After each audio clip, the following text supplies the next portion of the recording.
Hello students, good morning again I am here with you. तो हम बच्चे जो ग्रामर का टॉपिक कर रहे थे पार्ट्स ऑफ स्पीच, तो we already have done the nouns, pronouns, verb, adjectives, adverb and preposition.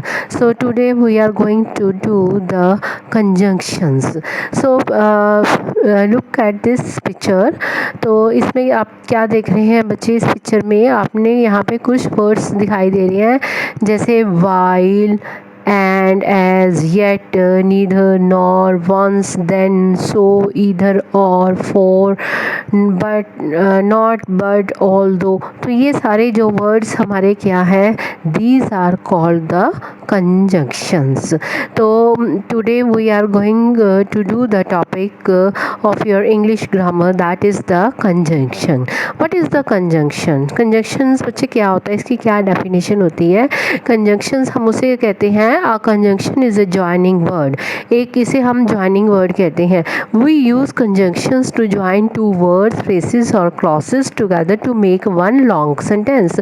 तो हम एक जो छोटे छोटे सेंटेंसेस को हम इस कंजंक्शंस के साथ हम उसके जोड़कर एक लॉन्ग सेंटेंस और मीनिंगफुल सेंटेंस हम बनाते हैं. Okay, is it clear? Now come to the types of conjunctions.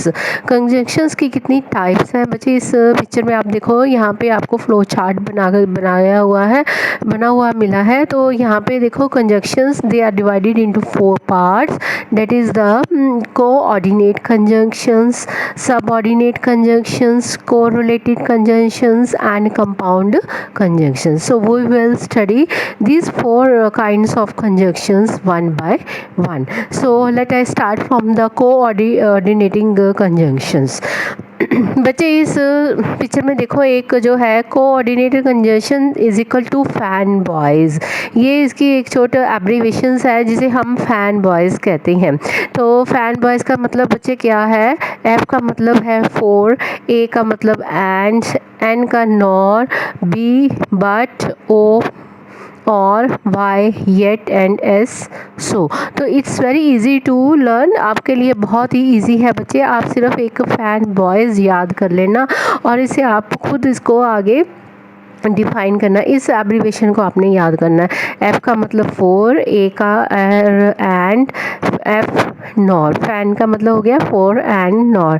Voice का मतलब क्या होगा? बट और yet and so. So it's very easy to learn. आप इसे बहुत ही जल्दी जो है रिमाइंड कर सकते हैं. So now in this picture you will see the meaning of these. Fan voice का जो हमने इसको आगे ड्राइव्ड किया है उसका क्या मीनिंग है? That is four. फोर का मतलब क्या होता है? बिकॉज और since.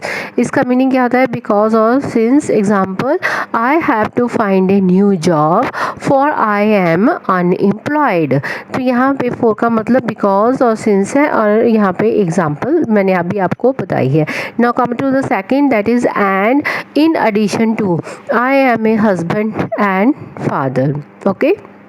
Now come to another, nor and not, neither my parents not my friends spotted me. इसका मतलब क्या है? neither my parents, नो ना मेरे पेरेंट्स मुझे फादर मदर कर रहे हैं और ना ही मेरे दोस्त मुझे सपोर्ट कर रहे हैं. But however I have got a home but I have not got a car. और either which colour do you like, red और ब्लू. और का मतलब तुम्हें लाल रंग है या ब्लू रंग पसंद है. ठीक है. Yet but Tom plays basketball well yet his favourite sport is football. वो बास्केटबॉल बहुत अच्छा खेलता है लेकिन उसकी फेवरेट जो गेम क्या है? That is the football. So therefore she was sick so she could not attend the meeting. It's very easy topic and I think you have no any problem in this topic.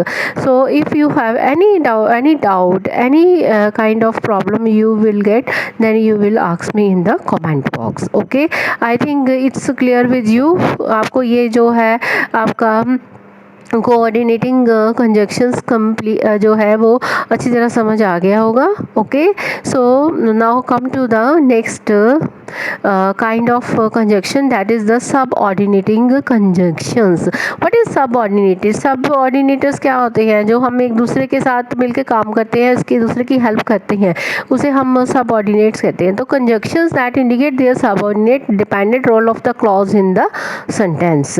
तो यहाँ पे subordinates conjunctions जो दिए गए हैं, after, although, as if, as long, as much, as soon as though, because, before, even if, even though, how, if, in as much as, in order that, least, now that, proudly, since, so that, then, that, though, till, unless, until, when, whenever, where, wherever, while. So when you will use the subordinate in conjunctions, you can use these words. जब अगर आप जो है इसको अगर आपने किसी भी एग्जांपल में आपने यूज़ करना है, तो आप इसे ये वाले जो वर्ड सबऑर्डिनेट कंजंक्शंस है वो आप इसे यूज़ कर सकते हैं. So I think it's all clear. इसे आप अच्छी तरह रिमाइंड कर लेना इन वर्ड्स को कि these are called the subordinating conjunctions. Okay. Now next is your correlative conjunctions. जो आपका थर्ड काइंड है कंजंक्शन का, that is the correlative conjunctions. So बच्चे ये बहुत ही एक छोटा टॉपिक है और बहुत ही इजी टॉपिक है. So now come to the third one, that join words, phrases and sentences of equal importance. ठीक है. जॉइन वर्ड्स मीन जो अक्षरों को जॉइन करता है, शब्दों को जो आपस में जोड़ता है, फ्रेसेस को जोड़ता है, सेंटेंसेस को एक इक्वल इम्पोर्टेंस में महत्वता देता है. Appear in pairs and both parts receive the same attention. वो हमेशा क्या एक पेयर में आते हैं. पेयर मीन्स एक जो है जिसे हम पेयर्स क्या कहते हैं, एक जोड़ा कहते हैं, मीन्स उसके रूप में आते हैं. तो वो अपना जो है वो सेम ही मीनिंग हमें वहाँ पे उसकी अटेंशन जो सेम ही होती है. तो यहाँ पे एग्जांपल्स दिए है बोथ एंड. अगर हम बोथ यूज़ करते हैं, बोथ के साथ हम क्या करेंगे, एंड. अगर हम नीदर यूज़ करते हैं, नीदर के साथ हम क्या करेंगे, यूज़ नॉर. अगर हम ईदर यूज़ करते हैं, ईदर के साथ हम और. नॉट ओनली उसके साथ हम करेंगे बट. वेदर के साथ हम क्या करेंगे, और. तो आई think it's clear with you. ये अकेले जो शब्द नहीं यूज़ होंगे, ये कहाँ पे होंगे, एक दूसरे की हेल्प से उस सेंटेंस को कंप्लीट करेंगे, उसका जो मीनिंग पूरा हमें शो करेंगे. Now what will you see in this picture. यहाँ पे देखो बोथ एंड. बोथ एंड मतलब ये दोनों ही हम एक जगह इस्तेमाल करेंगे इसका. जैसे example both Ram and Shyam practice for boxing. तो उसमें हम क्या करेंगे, both Ram and Shyam practice for their game. ठीक है. वो दोनों ही हमने यहाँ पे बोथ भी यूज़ किया और एंड भी किया. Both, both means Ram and Shyam, Ram और श्याम. ठीक है. तो in this now another example, she had rather play the drums than sing. Okay, now go ahead another example. This is also the example of correlative conjunctions. यहाँ पे either और यहाँ पे mention किया गया है. means उसने बोला है क्या है, I like peanut butter either, या आप ऐसे इसको लिख क्या कैसे करेंगे, either I like peanut butter और जैम. तो इसके साथ हमने ये किया नीदर नॉर. नीदर नॉर के साथ भी हम यहाँ पे एक जेली बना है, एक मिल्क बॉटल है ना. तो हम क्या करेंगे, neither I like milk nor jelly। तो आप ऐसे इसका कुछ भी बना सकते हैं, ठीक है। तो यहाँ पे कोरिलेटिव कंजक्शंस जो दिए गए हैं एग्जांपल्स के साथ, यहाँ पे लिखा है both and Michael can both red and right, मतलब यहाँ पे हम ऐसे करें। लेकिन जो हमने पिछली स्लाइड में देखा, इस जो पिक्चर में हमने देखा कि वो दो जो है लड़के आपस में रेसलिंग कर रहे हैं। तो उसके अकॉर्डिंग ही मैंने आपको ये सेंटेंसेस बना के दिए हैं according to the whatever we show in the picture, okay। And so not only Mary but also Garble is from Italy, either or I can have either Coca-Cola or tea। तो यहाँ पे हमने neither और nor का क्या लिया, ऐसे भी हम लिख सकते हैं I can have neither milk or nor jelly, so as her story isn't so boring as there. No sooner gone to bed than the phone rang. The more you can dream, the more you can do। So I think this correlative conjunctions जो है मुझे आपको वो अब clear हो गए होंगे। Correlative का मतलब यही होता है कि वो एक दूसरे के साथ मिलके काम करते हैं और एक सेंटेंस को एक मीनिंगफुल जो मीनिंग देते हैं। Now come to the last one, what is a compound sentence. Compound sentence भी हम कह सकते हैं और कंपाउंड कंजक्शंस भी कह सकते हैं। Compound sentence is made by joining two independent clauses together with the conjunction. ये कंजक्शंस के साथ ही बनता है। एक इंडिपेंडेंट क्लॉज मीन्स जो अपने आप में पूरा संपूर्ण होता है। तो यहाँ पे कुछ एग्जांपल्स दी गई हैं। तो ये एग्जांपल्स जो है, first is my mother wash the vegetables then she cut them into little pieces. तो यहाँ पे जो बच्चे देन यूज़ किया गया है तो ये इसका कंजक्शन है। The bell rang and the music began and is the conjunction. I went there but I could not find him. तो बट यहाँ पे क्या है, कंजक्शन।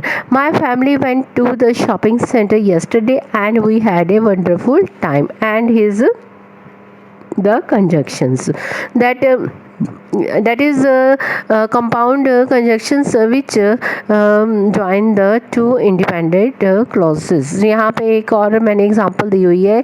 यहाँ पे देखो आई ड्रिंक ग्रीन टी, ये इंडिपेंडेंट क्लॉज है। अगर हम इसको अकेले भी लिखेंगे ये मीनिंगफुल है। Means this clause could stand alone as a sentence. वो अपने आप में एक मीनिंग शो कर रहा है। आई ड्रिंक ग्रीन टी, मैंने क्या पी, ग्रीन टी पी, ठीक है। और अगर हम इस दो सेंटेंस है दे ड्रिंक कॉफ़ी, ये भी हम अगर अकेला सेंटेंस को यूज़ करेंगे, इंडिपेंडेंट इस क्लॉज को यूज़ करेंगे तो it's also give us the full meaning, means कि वो कॉफ़ी पी रहे हैं। लेकिन अगर हम इसे कंपाउंड जो सेंटेंस बनाना चाहते हैं तो कंपाउंड सेंटेंस बनाने के लिए हमें कंजक्शंस लगानी पड़ती है। तो उसके लिए हम यहाँ पे क्या यूज़ करेंगे, कंजक्शन जो सूटेबल होगा।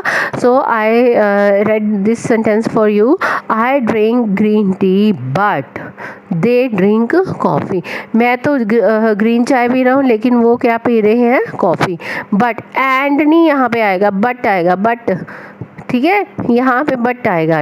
Okay, so compound sentence has at least two independent clauses होते हैं इनके। Okay, is it clear. तो ये बहुत ही छोटा सा ये आपका जो टॉपिक है, आई थिंक आपको ये समझ आ गया होगा। If you have any doubt, अगर आपको कुछ भी पूछना है तो आप मुझे कमेंट बॉक्स में पूछ सकते हैं। तो बच्चे ये जो मैंने एग्जांपल्स आपको दिखाई हैं सारी, ये आपको जो ईज़िली अंडरस्टैंड होगा ये जो आपका टॉपिक है कंजक्शंस का। Now again here I have given some exercise. यहाँ पे कुछ एक्सरसाइज दी गई हैं आपके लिए, that is for your assignment, घर में बैठ के करना। आप ये देखो इस एक्सरसाइज में क्या लिखा है, fill in the blanks with appropriate connectors. तो यहाँ पे हमने जो इसका सूटेबल यहाँ पे जो कंजक्शन होगा हमने वहाँ पे लगाना है। Susan is very fat dash very active. तो first I will do for you, यहाँ पे बट आएगा। Susan is very fat but very active, इतनी मोटी होने के बावजूद भी वो बहुत एक्टिव है। Then next is student must obey dash he may leave. तो ये बच्चे जो आपकी एक्सरसाइज है 1 to 10 सेंटेंसेस जो दिए गए हैं, सो you will do your self at home. तो ये आपको अपने घर में बैठ के अपने आप खुद करना। Now come to the exercise 2।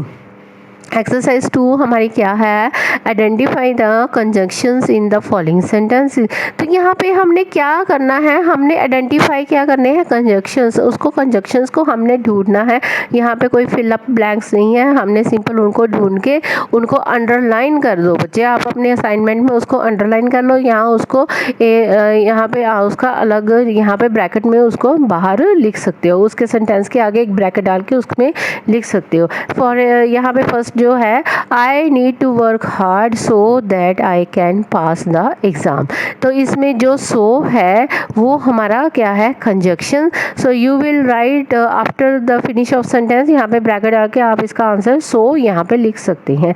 तो बच्चे ऐसे ही है, देखो ये 2 सेंटेंसेस है, उसको ज्वाइन किया गया है किसके साथ, सो के साथ। तो आपने ऐसे ही जो बच्चे यहाँ निकालना, जरूरी नहीं है कि वो हमारे दोनों सेंटेंसेस को भी जोड़ता है। हम कई बार उसको कैसे यूज़ करते हैं। सो look at the second point. Second point क्या लिखा है, ऑल दो he was the best candidate he didn't win the election. तो यहाँ पे आप बच्चे देखो, यहाँ कॉमा डाला है, यहाँ पे कुछ भी नहीं लिखा, सो बट एंड कुछ नहीं लिखा, लेकिन यहाँ पे ऑल दो इज ऑल्सो द कंजक्शन, ये भी एक कंजक्शन है। तो बच्चे इस जो ऑल दो है वो आपका क्या है, कंजक्शंस। तो ज़रूरी नहीं है वो हमारे दोनों सेंटेंसेस के बीच में आएगा, कभी वो हमारे आगे भी आ सकता है। तो जैसे थर्ड सेंटेंस में भी हमारा कंजक्शंस क्या है, when you come back from your trip we will meet to discuss the problem. तो यहाँ पे व्हेन जो हमारा है दैट वाज द कंजक्शन। तो ये हमारे जो कंजक्शन है, आप इसे बहुत ही बच्चे ध्यान से करना है, और इसको आंसर जो आपने इसकी जो सेंटेंस के आगे ब्रैकेट फॉर्म में आपने वहाँ पे लिख देना है। तो बाकी ये जो बच्चे आपके सेंटेंसेस है ये खुद आप अपने घर में बैठ के करें दैट। और इसका जो अगर आपको कोई डाउट लगता है कि आपको नहीं इसका आंसर मिल रहा, तो आप मुझे कमेंट बॉक्स में पूछ सकते हैं। तो with this we are going to finish this topic conjunction. ये बहुत ही एक छोटा और सिंपल टॉपिक था। अगर आपको फिर भी बच्चे कुछ डाउट लगता होगा तो मैं आपके साथ हूँ, और अगेन मैं आपको ये बहुत जो अच्छी तरह से समझा सकती हूँ। सो प्लीज़ आपको एक मेरी रिक्वेस्ट है बच्चे, again I requested, please share and like my channel and subscribe my channel also. Thanks.